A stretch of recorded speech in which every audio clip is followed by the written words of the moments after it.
Hi, I'm Liv and welcome back to the Book Nook. Hi guys, so today's filming has been a nightmare already. I pressed some buttons on my camera and cocked everything up, so yeah, I don't know what it's going to look like now, but we'll go with it.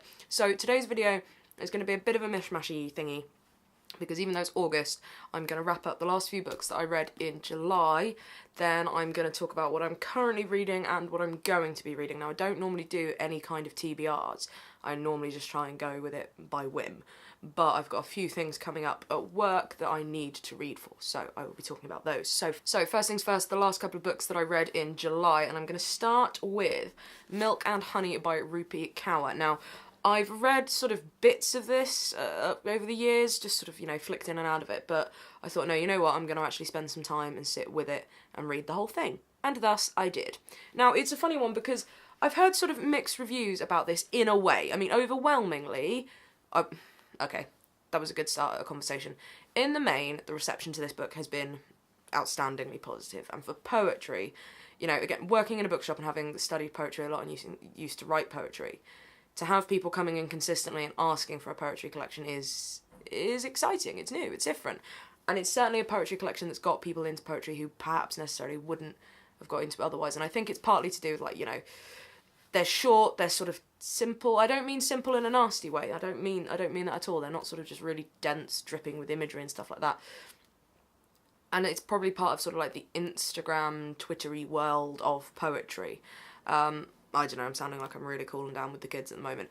But then some people have said that it is very simplistic and it's sort of, so I don't really know, but basically I enjoyed it, if enjoyed is the right word. I mean, the back of it says, if you're one of the few people in the world who haven't seen this book, this is the journey of surviving through poetry. This is the blood, sweat, tears of 21 years. This is my heart in your hands. This is the hurting, the loving, the breaking, the healing.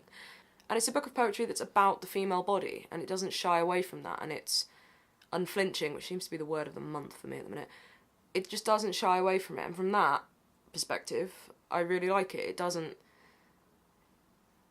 What's the phrase I'm looking for? I was going to say it doesn't beat around the bush, but that feels too on the nose. It's the kind of poetry that I 100% see the appeal of, and if it gets people in to poetry, then I am all for it.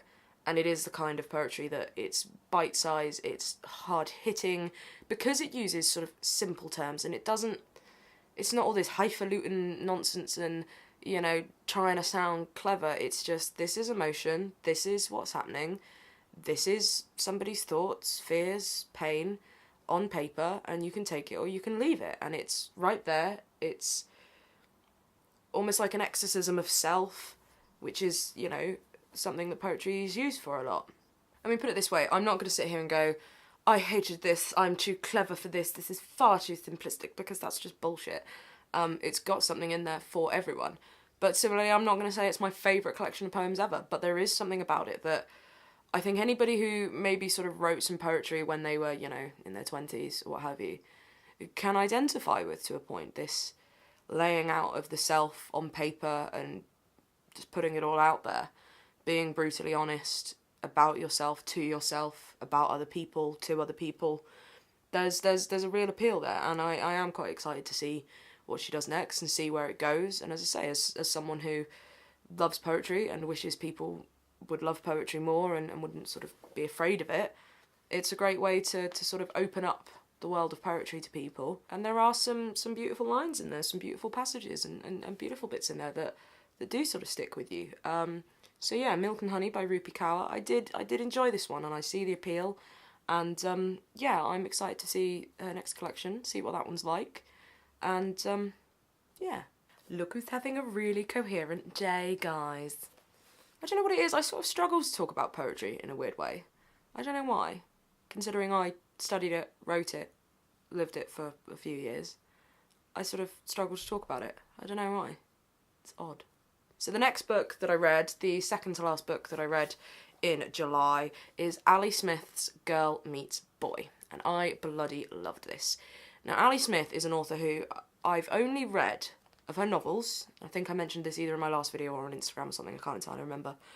I've only read Autumn, How to Be Both, and a few of her short stories from, is it Public Library? No, Hotel World is the collection I've got, sorry. So I've not read as much of her stuff as I feel I should. And I picked this up the other day in work, and I just sat and devoured it. And it reminded me exactly why I love Ali Smith's writing. It's just... she's not afraid to put her own slant on things. And Girl Meets Boy is essentially... it's a retelling of one of Ovid's Metamorphosis stories, and I'm going to try and remember the name of it and pronounce it and butcher it. Okay, I can't find it in there now, but I think it's Iantheon something like that. I'll check it and put it down below. And it's a sort of retelling of that, and it's just gorgeous in that it plays with gender fluidity, it's just love, it's funny, it's playful, it's political, it's poetic, and I just bloody loved it, and it makes me want to read Ali Smith more. And I think she's possibly an author that I either want to just binge and read nothing but Ali Smith for a while, or I want to eke out and only read one, like, every year so that I never run out of Ali Smith books. I don't know. I can't decide which way around to do it. But there was something about this book. It's a slim little book, and there are just some passages in here that I was sat reading it and I got the shivers, and I just sort of sat there and I went back and reread them and reread them and reread them, and you soak in this language. Because Ali Smith, the way she uses language, like, I don't know, I can't think of anyone else who uses language the way she does. There is something she does with words that if any other author just put them on a page, you'd be like, yeah, that's okay. But the way she uses them, the way she weaves things together, is just incredible.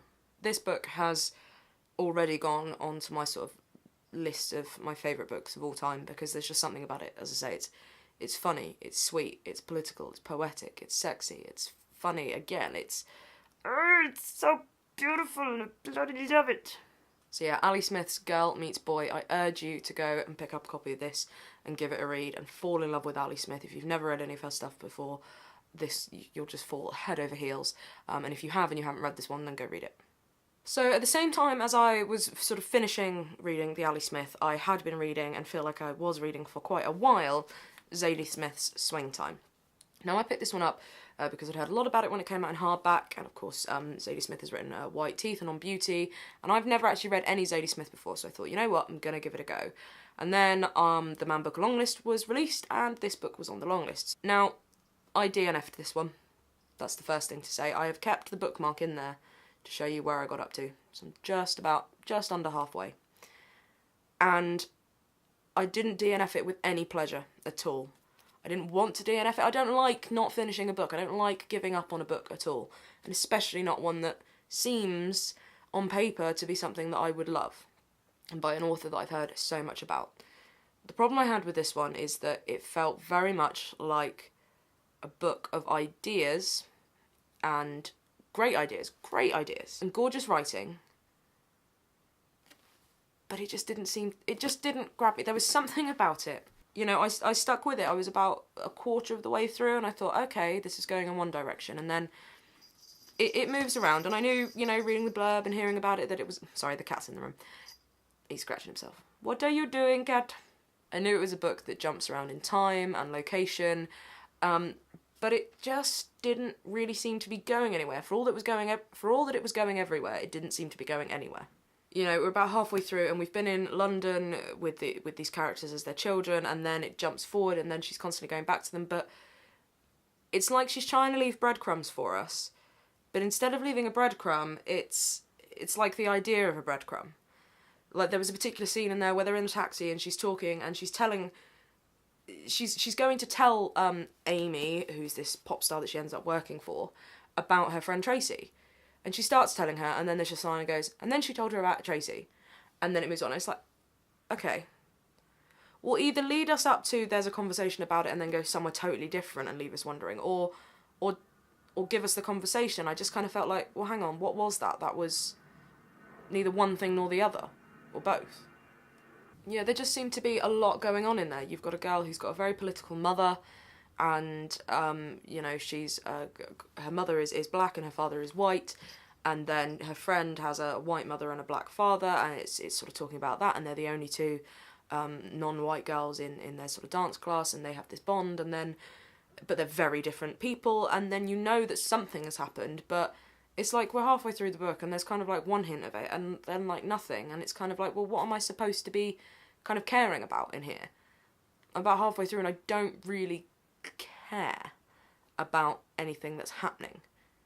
And you've got this pop star who's using her money to change the world, and I guess you're supposed to be, you know, going with a pinch of salt, oh yeah, you know, pop star, changing the world, sure, got lots of money, you can afford to do that, blah, blah.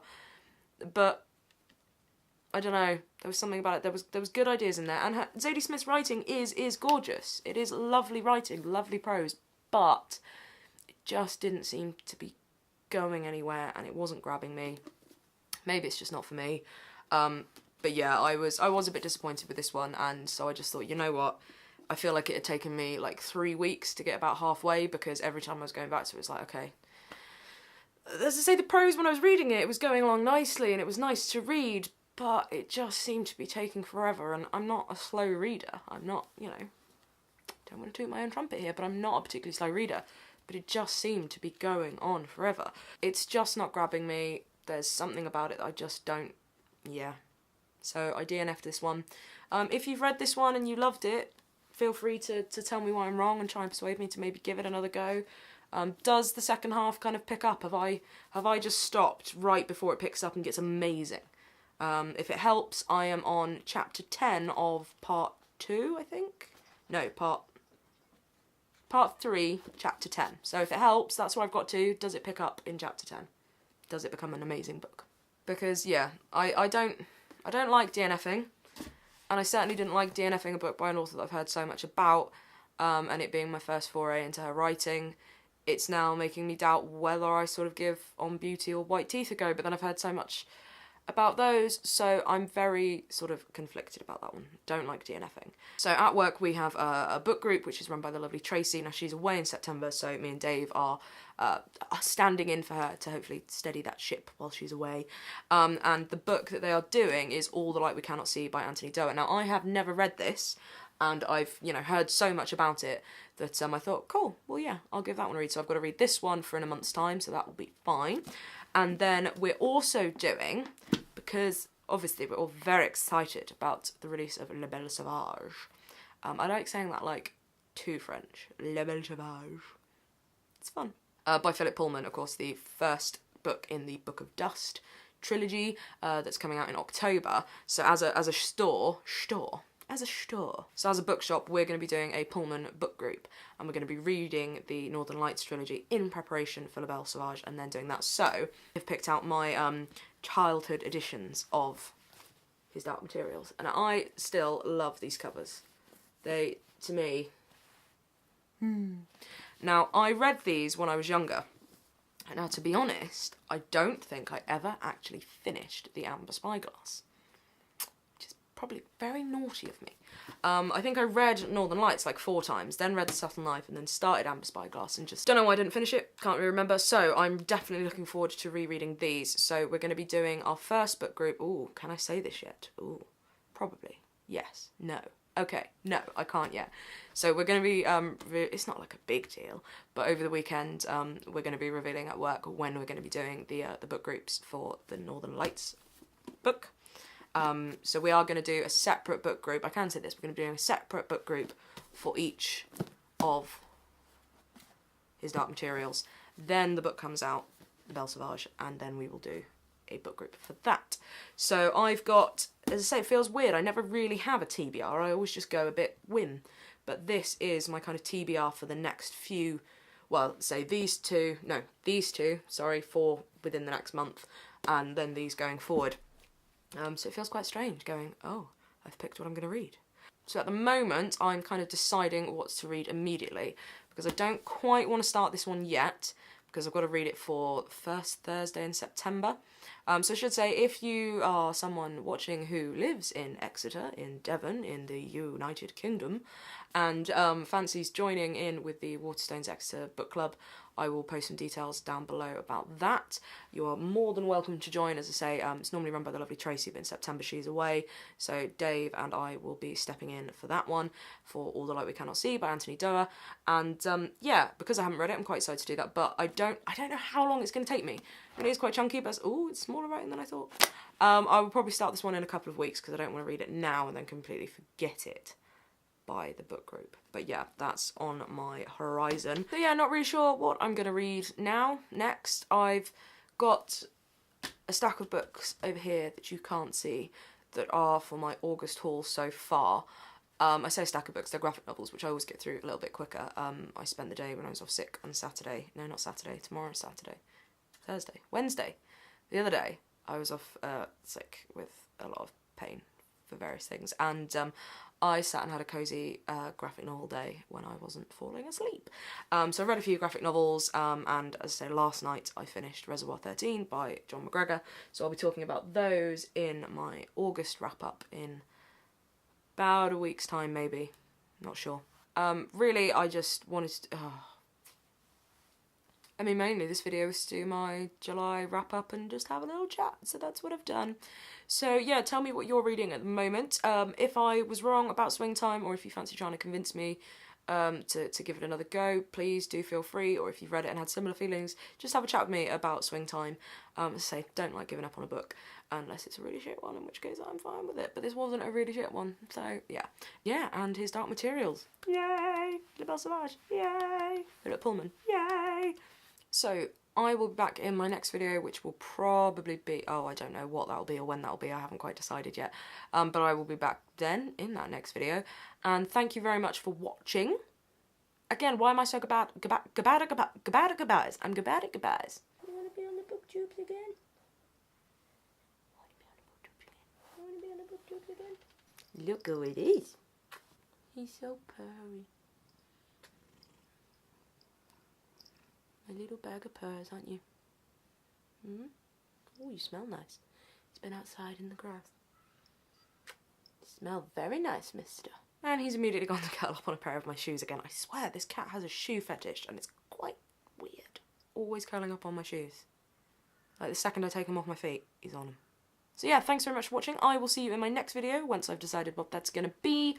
Have a good week, or period of time. I don't know. Seriously, I suck at goodbyes. Don't leave me. Yeah, I will see you in my next video. Have a good reading times. Yeah, goodbye. Bye.